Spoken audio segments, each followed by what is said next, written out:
We'll see. This third topic of mine is going to be about cover two. So if you're not interested in cover two, you're probably in the wrong room, but we're going to talk about cover two. We will watch some film on cover two. The thing I'll tell you, the last couple years at San Jose, we didn't run a lot of cover two, so I don't have a ton of film to watch on it, but we'll be able to go through and watch some of it on tape. Going to go through and talk about what I have done in terms of cover two. Some of it may apply to you if you're looking at cover two. Some of it will not because of the style of cover two that I've run. Some of the techniques and coaching points for the secondary should be okay, but things with the linebackers may be totally different than anything that you guys have done or what you're trying to do at your school. If you have questions, again, don't hesitate to ask. If there's something I'm talking about or saying that's unclear, or you want to know how, if you were doing it in a different scheme or system, how I would do it, feel free to ask, okay? But we'll go ahead and get started talking about cover two. I want to start with what is cover two. There's a lot of different variations of cover two, a lot of different things that people call cover two. When I think of cover two is some variation of a 5 under, 2 deep zone coverage. 5 underneath defenders, 3 linebackers, 2 corners, and 2 deep safeties. Again, there's a whole bunch of different variations, but that's what I consider cover two. Cover two became popular as a response to short, quick passing attacks used mostly by West Coast offenses. Today, again, there are many variations of cover two, and we'll kind of just go through those briefly. All right. Here are some variations of cover two. These are things in my terminology, my language. Again, some of it may apply to you, and you guys may be doing it, some of it may not. A two-read, it's a soft cover two. When I talk cover two, when I teach cover two, most of it's a hard jam, rolled up corner, trying to get a jam and reroute on number one. A two-read is more of a soft cover two. Corner may be pedaling or shuffling, and the safety doing the same, and they're both pattern reading off of the release of number two. Okay? That is one version of cover two. Two seam. What is two seam? Two seam, again, a corner can roll up, try to get a jam and a reroute on the number one receiver, safety over the top. The difference is how you handle the vertical route of number two. In two seam, as I call it, if number two is vertical, an outside linebacker will be running with number two vertical. Corner in the flat, safety over the top, linebacker carrying number two vertical. Okay? Two buster and two cup, those are variations of cover two that mostly are done in the NFL. Again, they're pattern match stuff where things are done based on the release of certain receivers. What I have run, and it was really popular a few years ago. It's starting to taper off a little bit for different reasons because of the spread offenses so much, but it's Tampa cover two. Some of you may know or not know what that means. Tampa 2 is a hard corner on the outside. Corner rolls up to try to jam and reroute number one. Safety, both safeties are in the deep halves, but it's the difference of what you do with your linebackers is what makes Tampa 2 and a normal traditional 5 under 2 deep different. Okay, in cover 2, there are 3 weaknesses, 3 soft spots in terms of coverage. It's the 2 void areas down the sidelines between the corners and the safeties, and it's down the middle of the field between your safeties and your linebackers. When you talk about running cover 2, you have to decide how are you going to take care of and protect those void areas within the coverage. Tampa 2, the corners have to shrink the voids down the sidelines to help balls be thrown high so the safeties can make plays, and the Mike linebacker protects you down the middle of the field to make balls thrown high so the safeties can make plays. And that's what I have run. Two seam and some of the other ones, when you talk about those vertical areas, well, if an outside linebacker is running vertical with 2, he's going to protect down the middle between the 2 safeties. So those are variations that you can run or may have run in the past or seen run somewhere. Okay, so when we talk about cover 2 variations, those are some basic ones. Again, just it starts the old traditional, just your 5 under 2 deep sort of a deal. But these are some things that people do. In my talk, I'm going to talk mostly about the Tampa 2 stuff, okay? And we'll go through that a little bit. Okay? Tampa 2 or cover 2 in general. Theory, 2 deep, 5 under zone coverage. Okay, 2 deep safeties, 5 under zone coverage. Cornerbacks are rolled up on the wide receivers to try to get a jam and reroute. Safeties have the half field coverage, and this is the main difference. The Mike linebacker has a middle run through. And I'm talking about he runs down the middle of the field once pass shows to try to protect between the 2 safeties. Well, in cover 2, you have, again, 5 underneath zones. You're vacating one of them with the Mike backer, right? What do you got to do with your 2 outside backers? You've got to change their drops to be able to take care and cover that short underneath zone where the Mike is vacated. Typically, in a cover 2, you've got your 2 curl players outside backer, you've got your middle backers and middle hook player. Again, where are you weak? You're weak down the middle of the field between the 2 safeties. Here, we're running the middle backer down the middle. We've got to compensate with the 2 outside backers. They're not true curl droppers. They backpedal, and they adjust based on where the quarterback's looking. Okay, so that's how you cover the voids down the sideline, down the middle of the field. Okay, strengths of it, of cover 2, very good versus quick passing attacks. We talked about that. That's how cover 2 really became a popular coverage because of the short, quick passing attack from the West Coast offenses. The other thing that teams run cover 2 for, it neutralizes dangerous receiving threats. If you got a bad matchup with one of your guys against one of their cats, and you're going to need to give yourself some help. You're going to need to roll up and jam and play a guy over the top at times to help yourself. Can't always just sit out there and play man or play cover 3. You're going to put yourself in a lot of one-on-one situations if you're not very talented. Now, you can't do it all the time. We'll go through the weaknesses, but it gives you a chance to do that. Another strength is the outside run plays. It's not great versus the inside run plays, but the outside run plays where you're pushing the ball to the rolled-up corners, you have a chance to survive. Weaknesses of cover 2. The downhill inside run game. When you talk about defending 2 backs in a tight end type of formation, pro-style offenses, the downhill run game with ISOs and things like that, you're short a defender. You got 7 guys to defend 8 gaps with 2 high safeties. You have little issues. You got to do line games. You got to try to make the ball bounce to the outside if you're going to run cover 2 against a pro formation style offense. So that's obviously a weakness. How do you, again, compensate for it? Move people, move D-line, try to make the ball bounce. We talked about this already. Another weakness in the throw game, vertical holes along the sideline and down the middle of the field is a weakness in cover 2.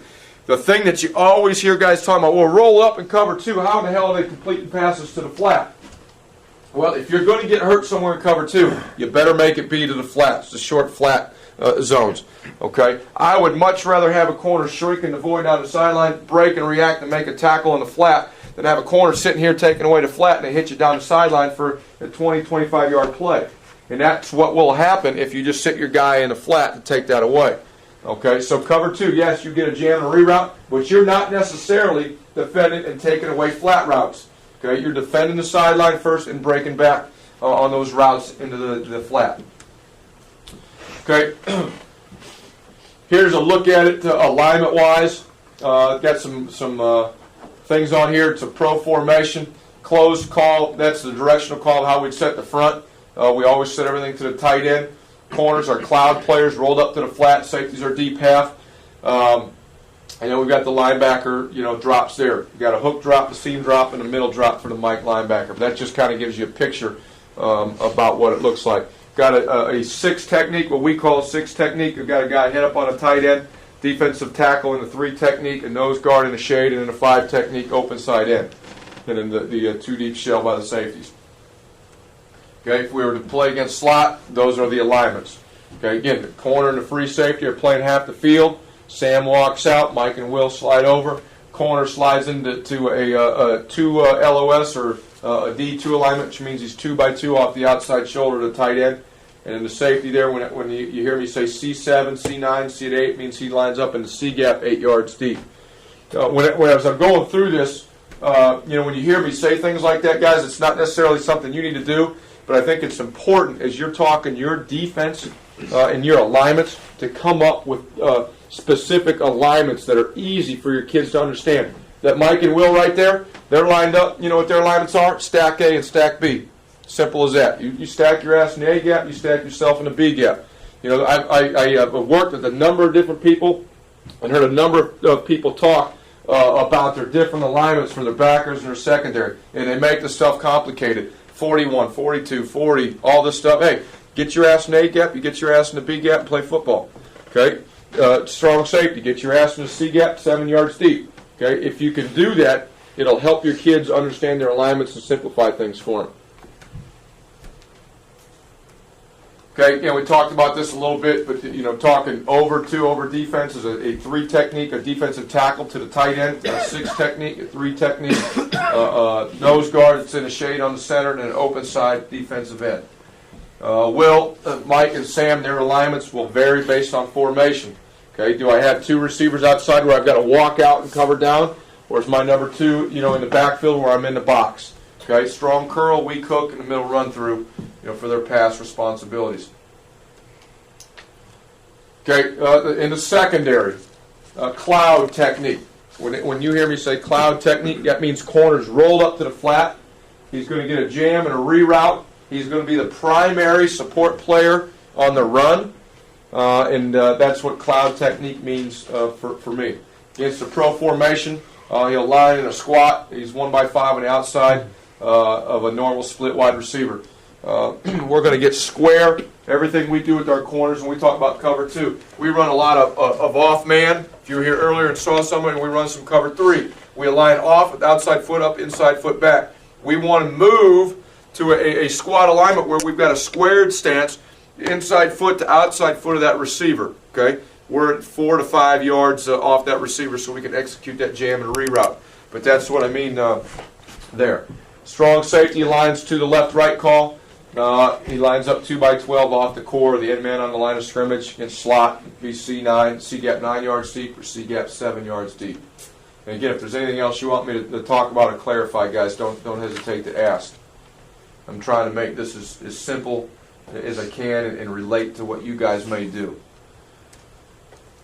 This is where we'll get into the stuff with cover 2, mostly with the corners. Okay, I'll talk a little bit about linebacker stuff, but I want to talk more about the corners.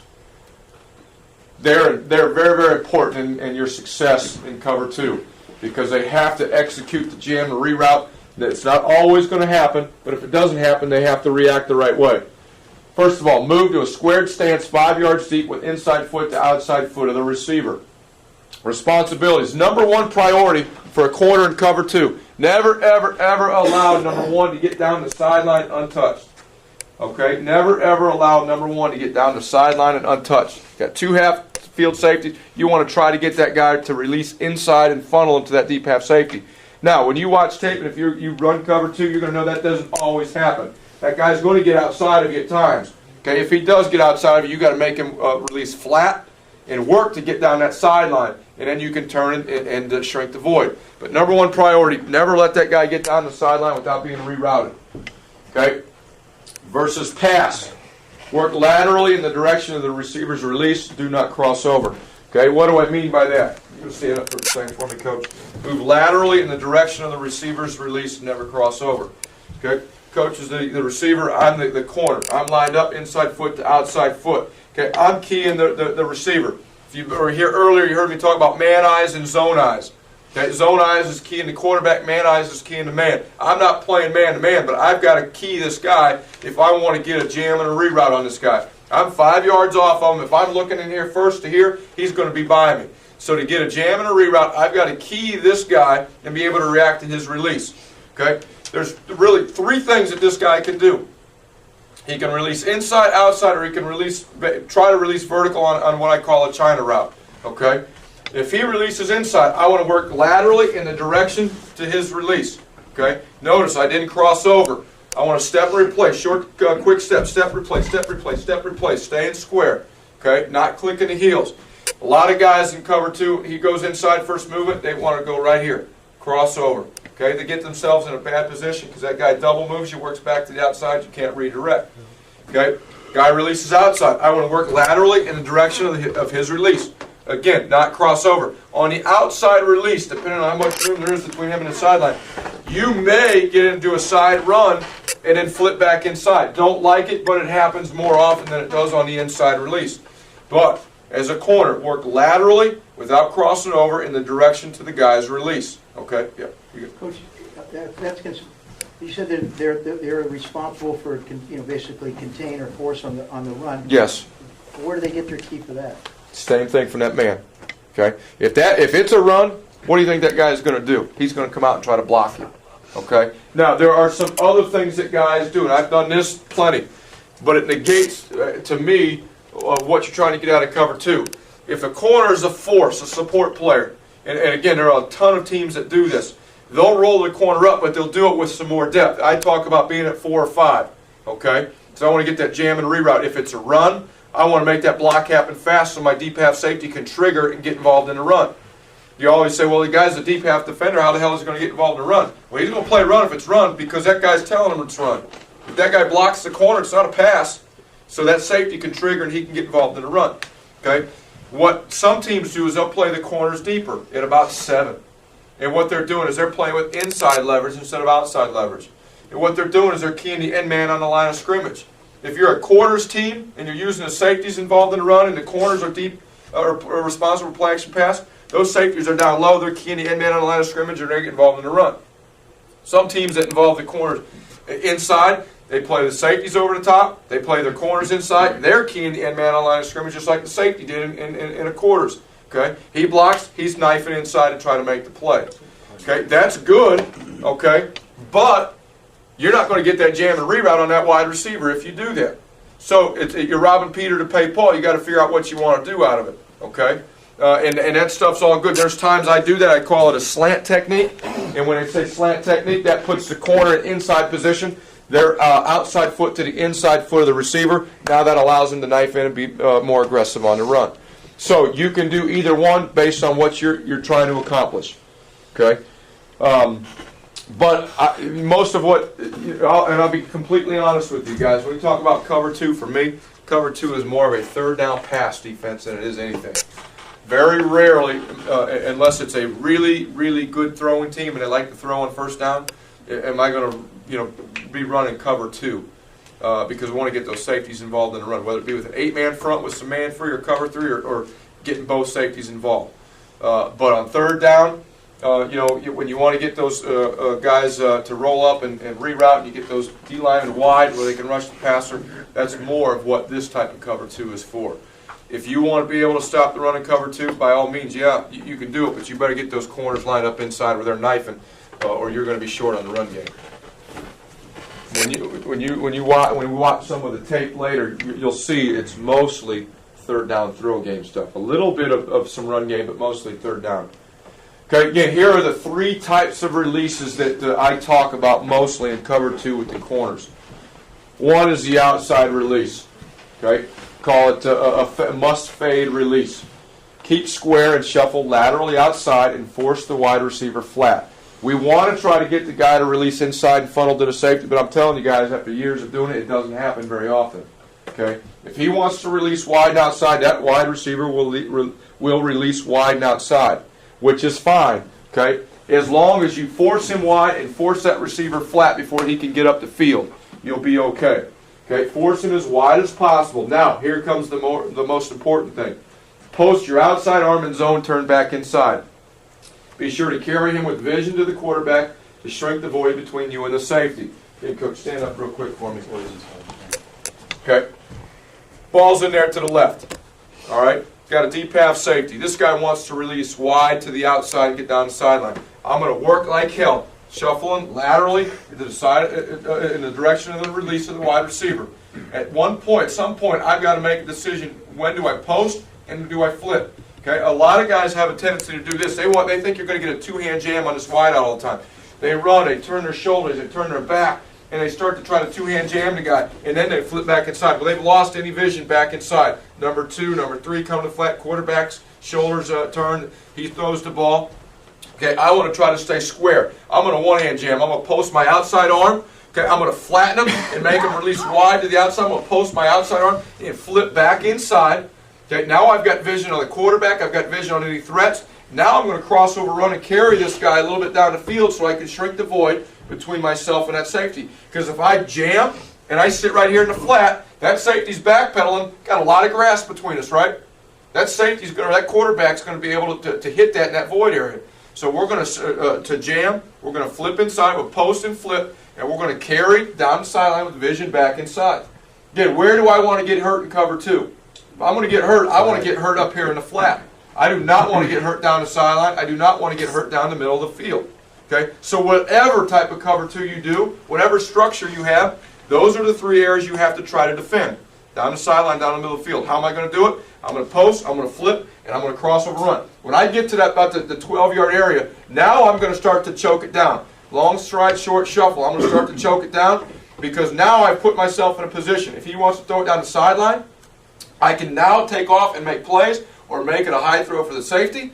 And now I'm also in position, if he wants to throw it to the flat, I can plant my foot and come back down. And if they make the catch, I can make an aggressive tackle and limit any yards after the catch. Okay, that's how we play the outside release. Work laterally, shuffle laterally, post and flip, zone turn with vision back inside on any threats on the quarterback. Okay, what I'm looking for on that out cut and when do I plant and drive? Hey, that quarterback's his shoulders turn and that front hand comes off. I'm going to plant and drive. Okay, I'm going to run through the outside leg or outside shoulder of that receiver or back that's in the flat and try to make an aggressive tackle after the catch. If I get a great break, I may get a breakup. Okay, if the ball's thrown a little bit downfield, I may get a breakup. But at worst, it'll be a throw, a catch, and a physical tackle for no yards, but I protect it down the sideline. Okay, versus an inside release. Again, shuffle laterally, inside in the direction of the release of the wideout. We talk about inside release going no more than 3 steps. Okay, if the receiver continues inside, do not chase. He has rerouted himself. So if that receiver goes 1, 2, 3, okay, there's no reason for me to continue to go inside with him. He's already rerouted to the backer. He's already rerouted to the safety. Okay, at that point, what do? Okay, from there, we hinge. I call it a hinge technique. We hinge at a 45-degree angle, working to get width and depth. Okay, let me show you what I'm talking about one more time here. Okay, ball's in there. Inside foot to outside foot. Man eyes, vision on the receiver. He starts to release inside. Laterally shuffle in the direction of the receiver's release. If he continues to go, I go 1, 2, 3. Hey, he's rerouted himself at that point. Okay, now again, where's the weakness in cover 2? It's on the sideline, right? I need to get back out and down that sideline in case there's any type of a threat. So at that point, now I'll throw my inside elbow to try to get my hips open. I'll depart at a 45-degree angle. I call it a hinge technique. I'm working to get width and depth back to the sideline with vision back inside to play any threats. This guy can release inside vertical and back out to the corner route, and we've got to be able to protect against that. If I squeeze and I just sat, I can get out leverage, or we can get beat back on the sideline between me and the safety. Okay? Outside release. Shuffle laterally, post, and flip with vision back inside. Shrink the void. Inside release. Shuffle, hinge for width and depth at a 45 again to get back outside. I'm going to long stride, short shuffle with vision on the quarterback. What I'm looking for is, again, the shoulders to turn. The shoulders turn, I'll plant and I'll break back to the flat. If I'm getting hurt, that's where it'll be. Not down the sideline where we give up big plays. Okay? Does that make sense? Coach, when you're hinging with your back to the sidelines, correct? Yes. Always hinging with vision back inside. One of the things you'll see young players do in cover 2 is they start to squeeze, they'll start to squeeze. First thing they do is they turn back this way trying to find it. Okay? They lose vision on things. You want to be able to zone turn. Always turn to the quarterback so you can see back inside. Yeah. After you route them stuff, why wouldn't you just go straight back and get depth? Well, you had a threat from number 2. we'll get depth because you don't know where your threat's coming from. Okay, we want to get depth, but we also want to get width back to the sideline. Okay, because if I squeeze inside, that guy goes inside. What happens a lot of times, the combination, you've got number 2 to the flat, one's going inside vertical and back out to the sideline. If I squeeze and I go straight back, I can get out flank to the sideline. They can throw the ball over the top of me. So it's width and depth as I work back to the sideline. Because again, what are you trying to protect? You're trying to protect the sideline. If I'm going to do that, I need to get back to that area. Okay. So we talk about hinge technique, squeeze and hinge, working for width and depth at a 45-degree angle. Corner must run with wheel routes. Okay. What does that mean? If number 1 releases inside and vertical, number 2 comes to the flat and turns up down the sideline, the corner again will hinge and run with the wheel route, keeping everything inside and in front of them. Okay. Be alert for opposite colors you squeeze and hinge.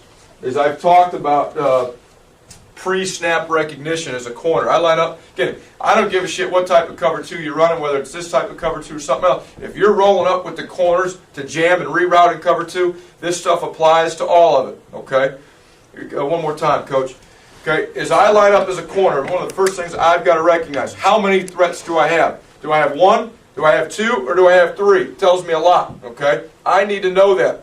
Because if this guy releases inside, I'm squeezing him, and I have a fast threat to come start to cross his face, I've got to get off. I've got to hinge, and I've got to get width and depth right now, because this guy may be a threat down the sideline, right? What am I trying to protect? I'm trying to protect the sideline. That guy has already rerouted himself. I've got to hinge and work for width and depth. Now, if there's a tight split between number 1 and number 2, where I've got a fast number 2 threat to the flat, I may not even get a reroute on this guy. Okay, I may hinge right on the snap. If it's a bunch formation, 3 guys in tight, we don't jam and reroute number 1.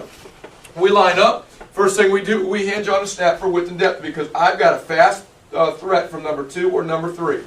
Okay, so pre-snap recognition is important. Yes, I want to jam and reroute this guy, but if I've got fast threats or as I start to squeeze, I see opposite color jersey cross my face, I need to hinge right now and get ready to protect the sideline on a wheel route. Okay? Okay, the third thing there is what I call a China route. What it is, it's a 5-yard hitch by number 1 and the corner route by number 2. Okay? 5-yard hitch by 1, corner route by number 2. So I get the outside release, I get the inside release, and I get the China release. Very rarely are you ever going to find a receiver trying to release vertically right through that corner in cover 2, are you? That guy's going to try to go outside and around you, or he's going to try to go inside and around you. And the other one, he'll attack you, and then he'll sit at 5, try to get you to sit, and get that corner route right in behind you. Okay? Natural reaction has to be hinge right now. Depart at a 45 with width and depth when that guy sits at 5 to help on that corner route, and then break back down on the China route, breaking through the outside leg and shoulder. Okay, so those are the 3 releases that you have to talk about. You have to work with your corners in cover 2. If those 3 things break down, one of those 3 things break down, you're going to have problems in cover 2 if you choose to run it. Any questions on the corners at all? Okay, it's important that we shuffle laterally. We squeeze and hinge, we post and flip, and we get our eyes back inside. Some guys will coach. When you zone turn, I hear it all the time. Hey, what's number 2 doing? Is number 2 running to the flat, jump him? Okay? I don't talk to our corners about reading routes at all in cover 2. Yes, we're reading number 1 to get that jam to reroute, but from there we're reading the quarterback. If he's looking down the field, I'm going to continue to sink down that sideline. Okay? Once he turns his shoulders, now I'm going to plant and drive and come back and play the flat. But that's the way I teach it. It's not a route reading cover 2. It's more of a true zone where we're going to defend areas of the field and we'll react to what the quarterback tells us to do. Okay, safety rules. And they're a lot easier. They can be as complicated or as easy as you want them to be. And over the years, I've gotten a little more complicated with the safeties as I've had guys in a certain system and understand the concepts. Okay, safety rules, a line 2x12 off the end man on the line of scrimmage. Work to a depth of 14 by the time the ball is snapped. Okay, why do I want them to be at 14 by the time the ball is snapped? Some guys will have them at 12. I put them at 14. Couple reasons. All right, the more depth that the safety has, the more controlled he can come out on a snap. Or he can even flat-footed stand in place for a little bit, pop his feet in place with more depth. The more depth he has, he's not going to feel stressed down the field from receivers. Okay, he can be more controlled in his back pedal as he's going to his deep half. The tighter he is, the faster he's going to have to get out of there, the more stress he may feel coming down the field as wide receivers try to threaten him vertically. All right? The next thing that happens, cover 2 obviously is not great versus the run, right? Because you've got the DB corners outside, you've got deep half safeties. How do you get the safeties involved in the run? Okay, I get them back at depth. On the snap, I have them key number 1. So I'm right here, QB to 1. Ball is snap. That number 1's telling me what to do. Why do we have the corners up at 4 or 5? Because that wideout's got to declare what he's going to do a lot faster. Okay? The deeper he is, the more time that wideout has to screw around, whether he's trying to release or he's going to stock block. The tighter you get that corner, the faster that receiver has to declare. The faster that receiver declares, the faster you can get that safety involved in the run. Even from 14, okay, and from my experience, even at 14, if that guy is playing flat-footed, gets a great read where number one's blocking that corner, he can run the alley and make plays, 2 or 3 yards from the line of scrimmage. And from cover 2, that's pretty damn good. Okay? So you see how it all ties together and why, I do what I do. Again, this may apply to you, it may not. But if you run any cover 2, I think it can help you. Okay? Key number 1, it actually should be quarterback to number 1. But after you key number 1, you'll go back to the quarterback. If number 1 shows run by blocking the corner, safety will come up and support the alley. If number 1 shows pass, okay, by releasing inside or outside, trying to get around that corner, we'll work to an aiming point and play the deep half with vision on the quarterback. Okay? What I talk about to defend the field, cover 2 is a true zone. We want to defend the field. I give them landmarks on the field that they need to try to get to.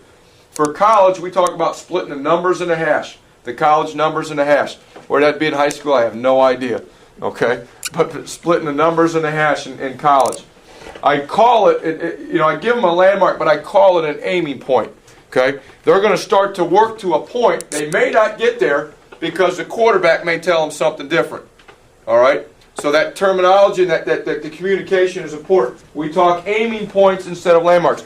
Do we want to defend the field? Yes. Okay, this applies to cover 3 also. If you're a spot drop landmark cover 3 team at all with your underneath defenders, hey, give them landmarks where they have to get to defend the field, but talk to them in terms of aiming points. Hey, here's your aiming point. This is where you start to work. But based on where the quarterback is looking and what he's telling you to do, you may not get to that spot. You may have to start to squeeze the inner part of your zone. Okay? So that's how I talk and communicate. Hey, it's a landmark, yes. But I talk to him about being an aiming point instead of a landmark. So, with the safety, he reads pass. His aiming point is halfway between the numbers and the hash. Okay, it's decent width. Again, why can we do that? We have protection down the middle from the middle linebacker. Okay, some guys in college, their aiming point or landmark is 2 yards outside the hash. Okay, ours is a little bit wider because we have that middle protection. If you don't have it, they got to be a little bit tighter. Okay, that's something you guys have to decide. Hey, in high school, what is my landmark or aiming point for my safeties? Where it's at, I don't know. Okay, safeties. Again, I'm keying number 1 versus an outside release by number 1. The safety will work to his aiming point, and he'll get his eyes back on the quarterback. Talked about the corners reading the quarterback, right? Safeties are going to do the same thing. As I start to work to my aiming point, if the quarterback's looking away, okay, that quarterback should not have time to look to that side of the field. So back to the middle and back to this side of the field, should he? If he does, it's not a problem with the coverage. It's a problem with your pass rush. All right? It's a problem with your pass rush. If he can look there, and over here, I don't give a damn what you're running. You've got problems. Okay? You've got problems. So we tell the safeties to read the vision of the quarterback and where he's looking. If the quarterback's looking there and I'm the safety over here, hey, there's no reason for me to continue to widen. I'm going to start to work back to the inner half of my zone. So if he goes there to the middle of the field, I can make plays down the middle of the field. Okay? You guys understand that? Again, it doesn't matter what you do. I think it can carry over to a lot of stuff. If I'm the right safety and I'm working to my landmark, okay, and the quarterback's looking there, I'm not going to continue to work for width. Okay? I'm going to start to backpedal weave to the inner part of my zone so I can help make plays down the middle of the field. All right? Now, what happens if the quarterback's looking at me? Well, then I will get to my aiming point, and I'll sit there and be able to play the throws down the boundary or be able to react back down the middle of the field. But I've got to get to my area, so if he throws it down the sideline, I can get there knowing I've got the other safety squeezing to help me down the middle of the field. If number 1 does release outside, quarterback's looking your side, the safety could widen because of the threat of throwing it down the sideline. Quarterback is looking away, squeeze the inner half, most of your zone, innermost half of your zone. Okay, versus an inside release by number 1, safety squares up and works straight back. If number 1 releases inside, not down the boundary, there's no reason for us to get wide, right? And again, you don't have to do all this shit with your safeties. I do it because we've progressed to it. If you just want to have them read the quarterback, okay, and have them start working to a landmark and read the quarterback, hey, there's nothing wrong with that. I've done that too. Make it simple for your guys. But again, I think the quarterback's reads where he's looking can tell those safeties a lot and where to go, and it can help you in your coverage. Okay, if number one eliminates himself by running a shallow crossing route, safety can squeeze to the outside shoulder of whoever number two, whether it be a wideout or a tight end. Okay, that's the secondary part of it. Which again, I think if you're talking about cover two, wanting to run cover two with a roll up, jam, and a wideout, those things will apply to any scheme. Okay, I'll go through these fairly quick. Linebacker rules because they are different. Drop back progression for your hook, curl, and seam players. Those are your two outside linebackers, either hook, curl, or seam based on the number of eligibles they have to their side. Okay, what we tell our linebackers is read through the three-step. Okay, don't go anywhere. Pop your feet in place through the three-step. Why? You're going to read run pass. You got to recognize run pass. If it's a three-step, it's going to allow you to plant and work straight inside out to the inside hip of number one. Okay, so we're popping our feet in place through the three-step. If three-step is gone, quarterback's gone beyond on three-step, it's not a run, it's a pass, it's not a three-step, it's beyond. What we'll do is start to burst in a back pedal. And again, I won't even talk about this because this is like Chinese 3, and we're just trying to learn Chinese right here. We'll back pedal, and again, we'll set and have vision on the quarterback. Just like we talked with the safeties, hey, if the quarterback's looking one way, we're going to start to cheat. If the quarterback's looking the other, we'll start to cheat. Okay, linebackers, outside linebackers, they'll backpedal. They don't open at a 45 and get set. They backpedal, again, to certain landmarks that you give them. Okay, with vision on the quarterback. Quarterback's looking there, what do? They start to cheat. Quarterback's looking there, they start to cheat. Why? Because the middle guy's out of there. Okay, he's out of there. Protection down the middle. Those guys cheat just like the safeties do. Okay, give them a landmark if you want to do that. Backpedal them to it just like you would a DB. Quarterback sets. It's a 5-step drop. He sets. They set. Why do they set? Because they want to be able to break. They want to get the feet underneath them and break. It's a lot easier to break with your feet underneath of you than it is from a back pedal. Get set when the quarterback sets and get ready to break left or right. But to do that, you have to use the term burst for depth. You read through the three-step, then burst for depth, set when the quarterback sets, and then play his eyes. So we'll stop it there with the outside linebackers. And I won't even get into much of this with you. The Mike linebacker is a middle run-through guy. Okay? The same thing. He reads through the run three-step. He's popping his feet in place for run pass three-step. No three-step. He's going to open to the passing strength of the field. Ball's on the hash. He's opening to the field, and he's getting ready to run down the middle of the field to help shrink the void between the two safeties. There's a lot of stuff you can do with that Mike backer in terms of looking for routes, flipping back to the other side to look for routes. Hey, I'd open them up, if you do it, open it up with vision on the quarterback. You've got the safeties, you've got the corners, you've got the outside linebackers, all vision on the quarterback. Safeties will cheat, corners will cheat, outside backers will cheat. Mike backer will lean on the quarterback's eyes. If he's looking that way, he'll continue to run. If he's looking the other, he'll flip back across and look for things on the other side based on where the quarterback's looking. So all of your back seven is playing off of the quarterback. He's telling them everything to do. Okay, and again, this is more of a third down deal to me. A lot of teams will do this on first down, but I like it on third down because, again, you get the jam and the reroutes, you're protected in those void areas, you make them throw it shallow. If you execute this coverage the right way, cover two the right way, most of your throws should be check downs or short passes underneath where you can rally and make the plays. Who made this type of coverage popular? Tampa Bay. That's why it's called Tampa 2. And Tony Dungy, the Indianapolis Colts, the Chicago Bears. This is the type of cover 2 that they have run.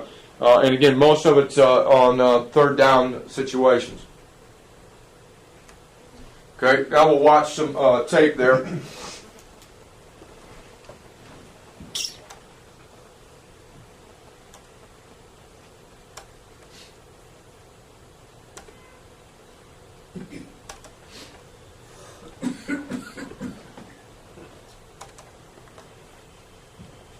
Anything else with that you want me to go through? Okay. We didn't run a lot of cover two. I don't have a lot of plays here, but we'll go through them and try to go through them thoroughly. If you have questions at all, ask. Okay. And if you want me to go back through something, I definitely will.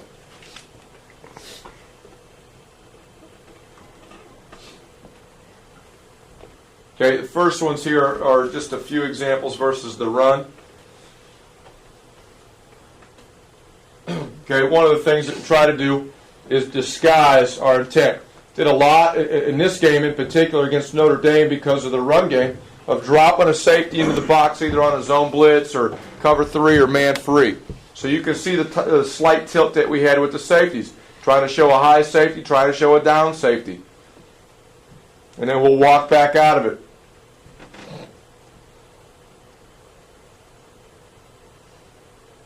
Okay, right here. You talk about being able to get a safety involved. The tighter he is, the faster that wideout has to declare. That's a run. He can get involved. See him trigger? He's reading one right now. Quarterback to one. He's taking a peek at one. He sees one doing that. Hey, it's a run. I'm gone. I'm gone. Okay, over here. Okay, he's seeing one block. His vision goes back inside, flows away. He's going to start to work to be in pursuit. He is not going to go run the alley. He's not the cutback player. He's going to start to pursue in his last man pursuit angle. But this is a good look at it here. Corner will be outside. He now will force or contain the run. If it comes outside, safety will fill the alley.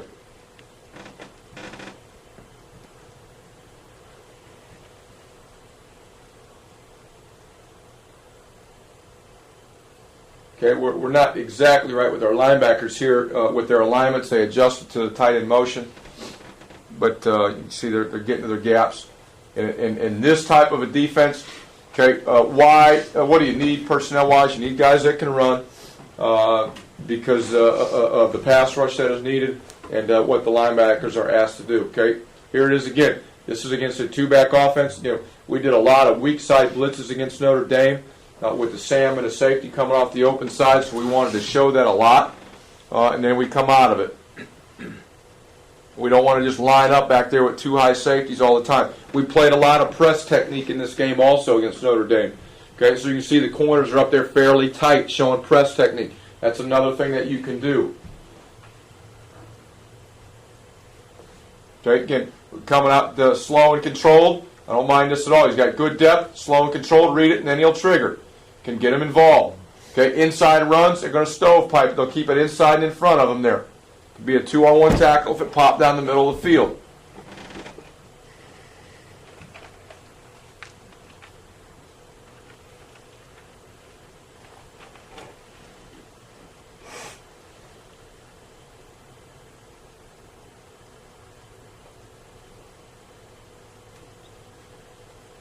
Okay, this is what it looks like against a single width formation. Sam will walk out, Mike and Will at stack A and stack B. They'll slide. We call this a D2. D gap means 2 yards outside, 2 yards deep. We call this a C9 alignment. He's too deep, in my opinion. It means he's lined up in the C gap, would be 9 yards deep. So he should be a little bit tighter. Again, this is run. It comes to tight end. He'll contain. Tight end's blocking. Here comes the safety.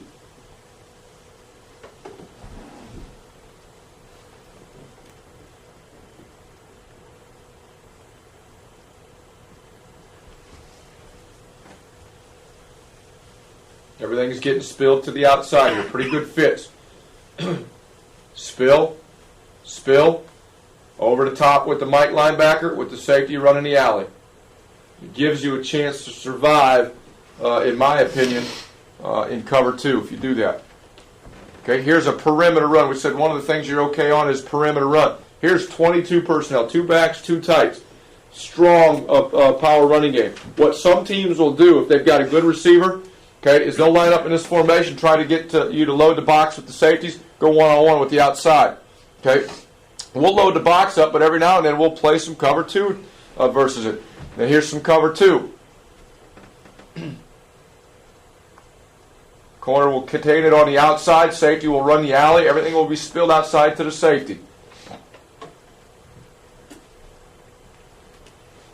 Backside corner, they're working the cutoff blocks. Got to squeeze to play the D gap.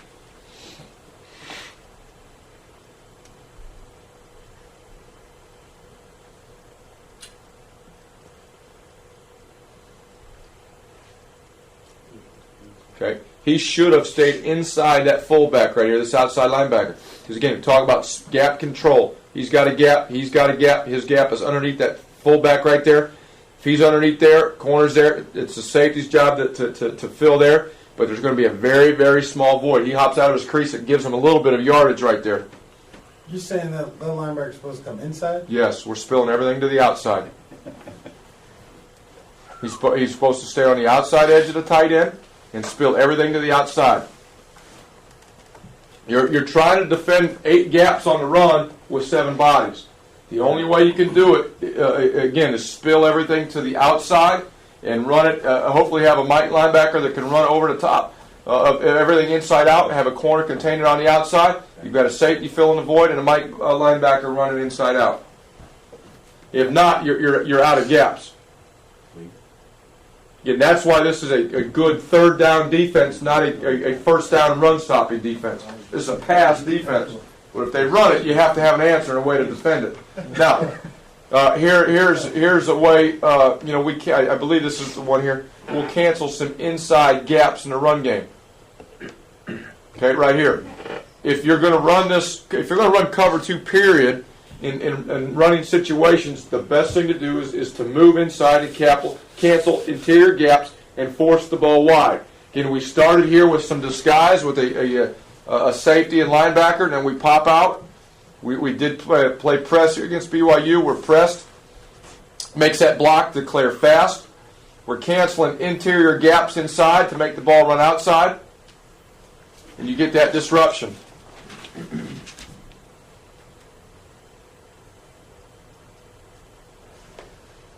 You see what that movement does for us, though. Here. Creates confusion in the blocking schemes. Ends up getting a tackle for a loss or no gain. Okay, let's talk a little pass stuff with it. Again, some of these are going to be good clips. Some of them will be bad clips. We just didn't have very many, and I wanted to make the tape for teaching purposes here. So the corner's going to hinge down here. Yes, because of tight splits, right? 1, 2, and 3 have got fast threats to the flat. Corner should hinge on the snap. See him hinge on the snap? Okay, he's working for width and depth. Okay, why is that important, the width and the depth? Okay, what teams will do out of bunch, they'll run this guy to the flat, they'll run this guy on the corner. If he just gets a depth, he'll get outflanked here, get outflanked here. If he gets width and depth, or if he just gets width, he'll get us there. It's width and depth at a 45 with vision on the quarterback. Okay, up at the top. Not very good technique. He's trying to release wide to the outside. But he has tried at least post and flip back inside. I'd like to see him work flatter to flatten that guy off more and make it harder for him to get down the sideline. But he is attempting to do what I want him to do in terms of posting and flipping back inside. So here's the hinge technique. There's the post and turn. Okay, now here's the middle linebacker.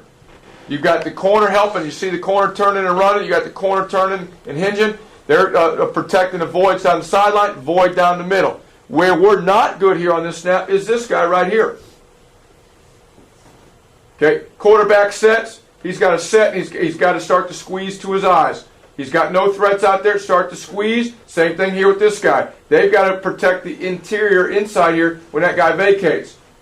Now again, that's why it's best in a third down defense, because these short passes here, they catch, you tackle, you're done. Okay? You're out of it. Big deal. They got 5 yards. Coach, are you ever concerned with the corner's relationship on one against the outside release of your corner? Like if they're ever getting back on top of them too much? Not really. As long as the corners continue. You're talking about the corner being on top of the receiver too much? Not really. I mean, to be honest with you, it's going to happen some. Like here, he's on top of the guy, which I don't really care. It's more about vision on the quarterback. No, what the corner's got to do when he gets to about 12 yards is he's got to start to choke his motor down.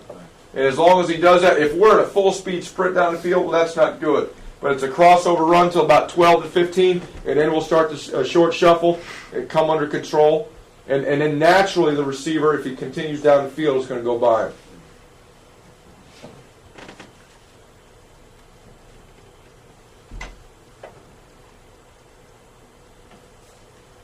Okay, here you see the linebacker here. He does okay, just okay, in terms of getting depth. This linebacker gets no depth. Don't like that at all. But we talk about bursting. You see him popping his feet through three-step. No three-step. No quick pass out of shotgun. Burst for depth. Burst for depth in that back pedal. Quarterback sets, I set. Quarterback sets, I set. Okay, and I get to get ready to drive on his intentions. Here, this guy's not bursting for much depth. He's drifting. Quarterback's eyes are away. He should set. He should start to squeeze. He should be there to involved on attack a little bit faster too. But that's not a bad picture of what we're trying to get accomplished there.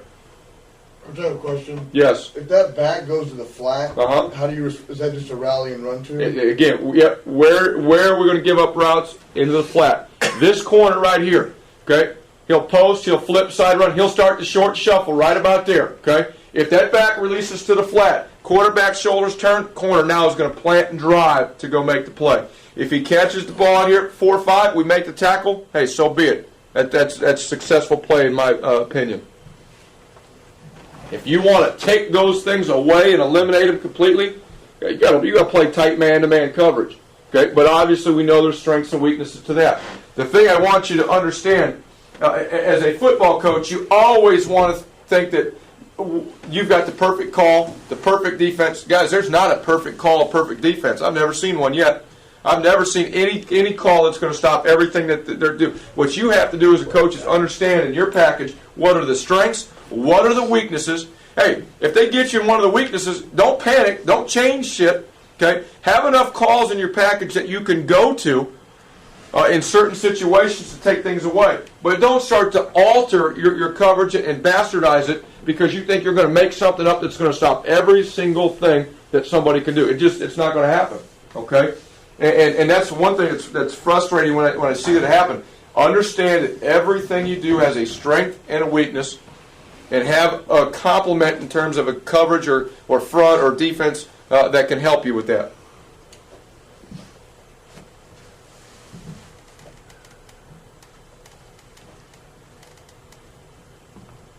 Okay, here we show the tilt with the safeties. Get back out. Okay, here he's trying to lateral shuffle. Could probably go a little bit more, but he's making that guy release pretty flat to get vertical. He'll zone turn back inside and carry the guy. Okay, down here at the bottom, we're getting an inside release. Squeeze, here comes opposite color jersey, crosses, getting ready to cross, right? Don't squeeze anymore. Plant, outside leg. Plant and drive through the outside leg. Watch the quarterback. Vision's down the field. See his shoulders turn. His shoulders turn. That front hand comes off the ball. Right now, I better plant and I better drive. I better plant and drive. Shoulders turn. Hand comes off. Ball is committed to being thrown to the flat. Plant and drive. Middle linebacker starts to open. He's opening off the quarterback's vision here. Okay, we talk about reading through the three-step. 1, 2, 3, settle. 1, 2, 3, three-step. Now drive. Not too bad here.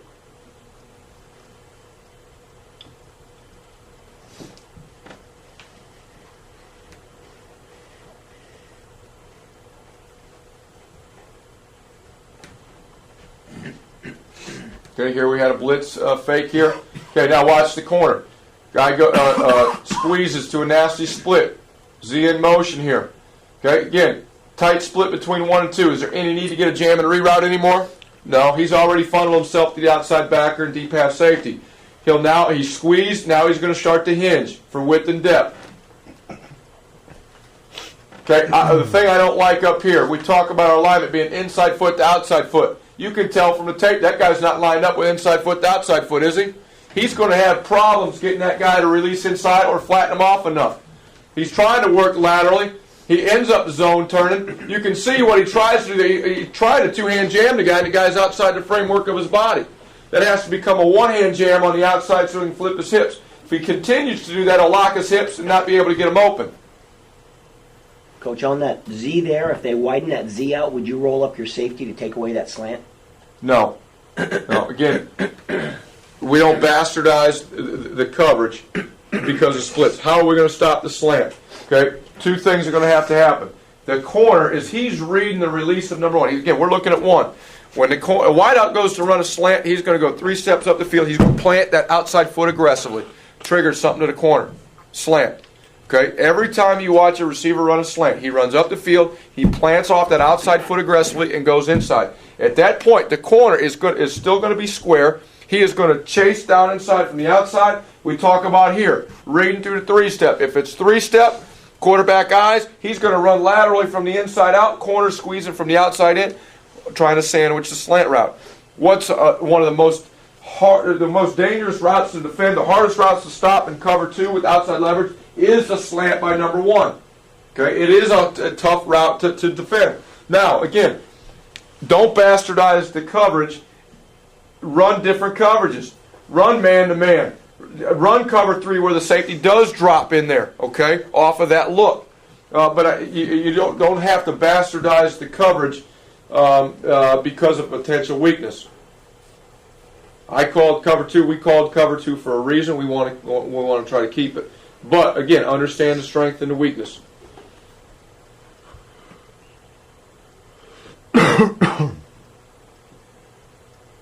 Okay, play action. He gets sucked up. Instead of backpedal, he should now crossover run, get some depth, get squared up and set when the quarterback sets. Comes the Mike backer down the middle. Corner should continue to sink with eyes down the field. Continue to sink. We're not very good with our linebacker here. He's out of control. He's crossing over instead of working laterally in a shuffle. He sets when the quarterback sets. We start to squeeze in a lateral shuffle. Quarterback throws the ball. He should be driving from the outside in. Should be a 2-on-1 tackle between the linebackers there. Corner here, again, we talk about corners containing the cup and the ball. Everything wants to be through the outside thigh or outside shoulder. Yeah, some years have been really, really good at this coverage. The more you run, it's like anything else, the better you're going to get. We didn't run a lot of this. And going into this game, we hadn't practiced cover 2 for a long time. We played Cal Poly before this game, which was the double slot option stuff. Shit, we weren't running cover 2 against that. So we didn't have a lot of practice at it.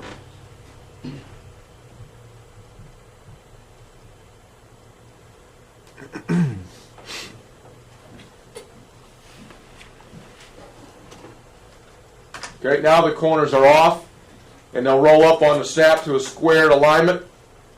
Okay, not good here. I don't like that. He's not playing with his feet. He's not trying to make this guy release around him one way or the other with his feet. He's just trying to two-hand jam him. Okay, here you can look up here, inside release. Squeeze and then hinge. Squeeze and then hinge. I'd like to see him burst a little bit more with width and depth to keep that wheel route by the back, inside in front of him.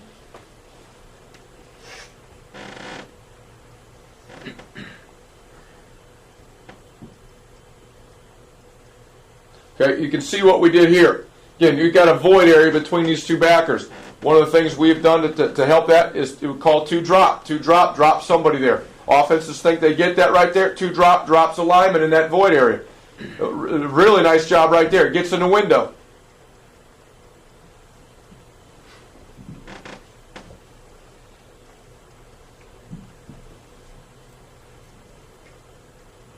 Okay, here's 2-drop again. Dropping a guy out to take the vacated area by the Mike linebacker. Okay, here we're getting too wide in our linebacker drop. He should be going straight back 1 yard outside the hash. He's too wide with his alignment. Then he's working for width instead of depth on his back pedal. Here's the check down route. They could have had, but we have the drop guy. He takes it away. Okay, lateral shuffle, force him back inside.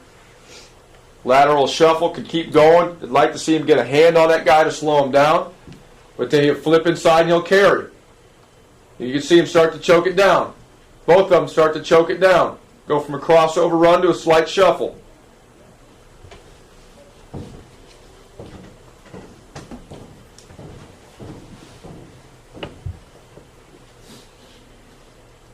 Okay, here's a blitz look.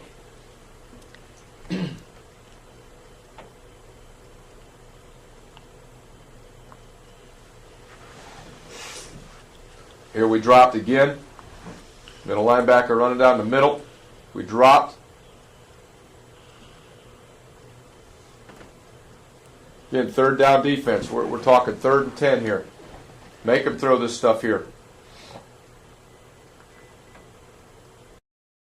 The second long.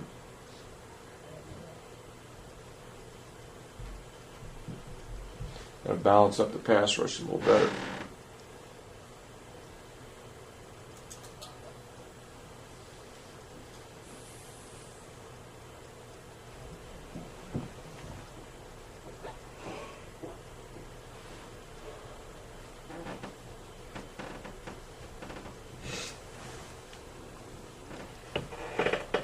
Are you trying to get that dropping over the top of 3? Or is it just... He's trying to get midfield. Midfield. We game plan who we're going to drop at times. We'll game plan, you saw against Utah, we dropped the end of the 3-man side out of empty because that's the most dangerous threat. We wanted to take that away. So we'll game plan that on who we want to drop. Is it a certain inside guy? Is it an end to a certain threat? Do we want him to address a certain receiver? General rule, he just worked midfield.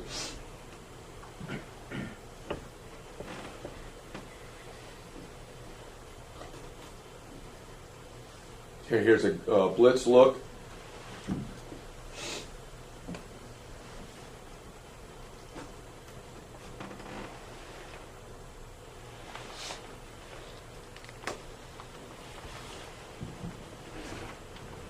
It's a pretty good look all around here. Okay, shuffle, shuffle, shuffle, jam. We'd like to see him post a little bit more. And then sink. Getting too wide with our drop here. Again, we want to backpedal.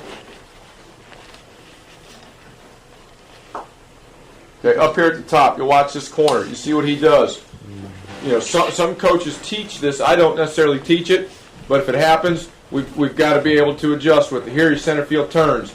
He gets his hips and shoulders turned instead of a zone turning back inside. He center field turns with his eyes back inside fast. What you can do. Again, I don't teach that or coach that to happen, but that's what happens. Some coaches do. Is your outside linebacker down here trying to keep that guy? He just misses him, or is he? Okay, yeah. Well, he's wrong completely. In this type of cover two, you're not working to jam and reroute number 2 receivers. Okay. The quarterback. What he needs to do, first of all, his alignment is too wide. His landmark is 1 yard outside the hash to his side. You can see how wide he is already. Okay, and now he's working for more width and allowing that guy to get inside of him. By his alignment, he should be here on his landmark. He should be working to his landmark. That would put him inside of number 2 there.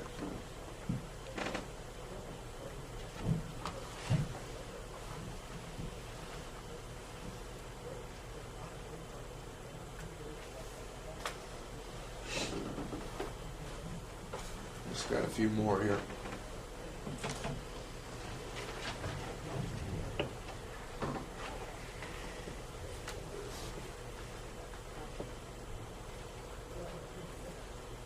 Okay, you want to look at the quarterback.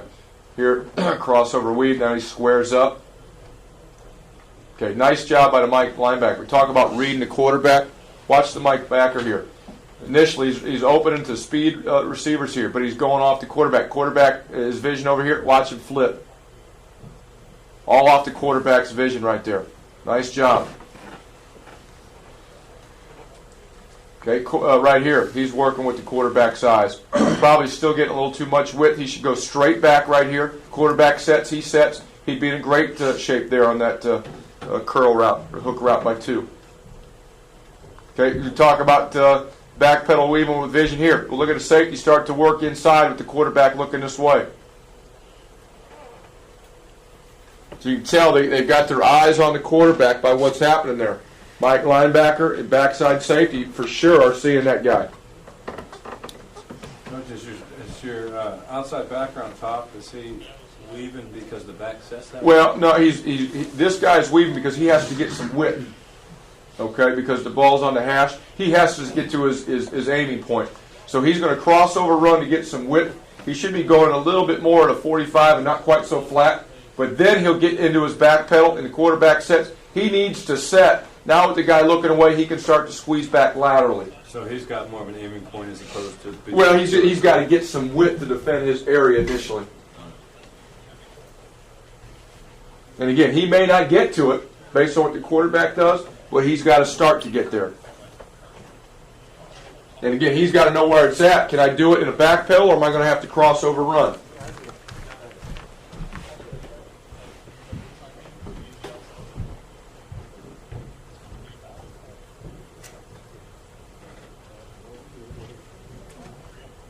Okay, quarterback shoulders have turned again. Jab. 2-on-1 tackle.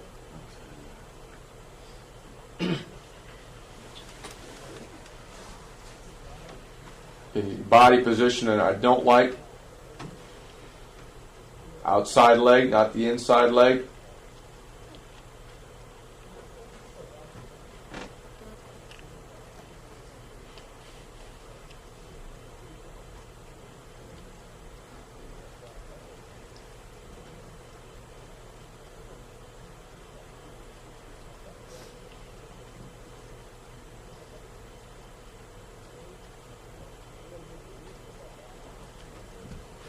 Just a couple drills on here. I don't have a lot of drills on this, but this is how I teach the corners. First thing I do is put them in the fit position here versus a must fade release. Working laterally, post the outside arm, zone turn back inside with vision on the quarterback. Okay, I don't like the way he finished. You'll see a little better here. Crossover, short shuffle. You see him start to shuffle there? He's going to work for depth, and then he's going to come under control as he keys the quarterback. We're working laterally in the direction of the receiver's release, trying to stay square. Post the outside arm. Okay, want to take the inside elbow and throw it back to try to get my hips open. Vision back inside. Crossover run, short shuffle. Okay, now we'll back them up. We're 5 yards off. Do the same deal. Okay, we started them in this position right there. Okay. Shuffle, shuffle, post, flip, and then break back. I'm back here. Someone's back here is the quarterback with their eyes down the field or shoulders turning. So he's either going to get underneath a route down the sideline based on the quarterback's intentions, or plant and drive based on the quarterback's intentions.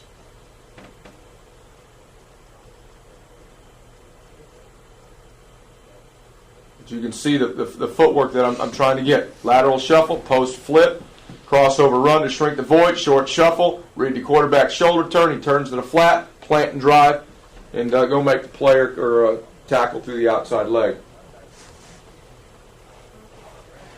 There's a vertical one there. Nice job. Comes under control, quarterback's looking down the field, ball's thrown. He should be able to make plays anywhere on balls around that 20 to 22 yard area if he's doing it right. When he shuffles like that, he doesn't lose speed on a receiver? No, it doesn't matter. He needs to come under control. Again, they got the safety over the top. He's not trying to stop that receiver or defend that receiver down the sideline. He's trying to cause a high throw. Gotcha. And it's all because of body positioning. He's not trying to stay on top of that guy. He's trying to shrink the void, and if he short shuffles in that 12 to 15 yard area, he can do one of two things. Make plays on balls 20 to 22 and come back and make plays in the flat.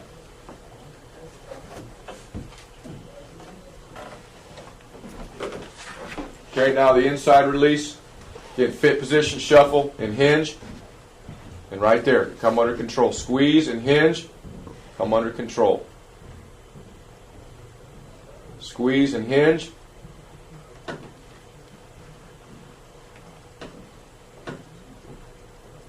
Then we'll back them up. Same thing off the quarterback read. Squeeze, hinge.